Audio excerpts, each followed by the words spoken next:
شروع اللہ کے نام سے جو بڑا مہربان اور نہایت رحم والا ہے۔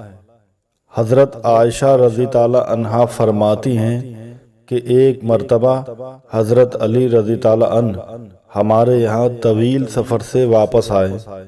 ہم نے انہیں قربانی کا گوشت پیش کیا تو انہوں نے فرمایا کہ میں جب تک نبی اکرم صلی اللہ علیہ وسلم سے اس کے متعلق خود نہ پوچھ لوں اسے نہیں کھاؤں گا۔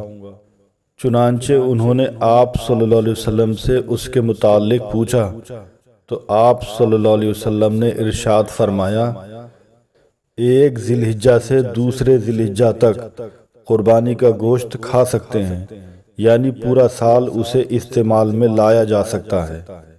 ناظرین، ویڈیو پسند آئی ہو تو لائک کریں، ہماری مزید ویڈیو دیکھنے کے لیے سبسکرائب کریں۔ ملتے ہیں نیکسٹ ویڈیو میں، تب تک کے لیے اللہ حافظ۔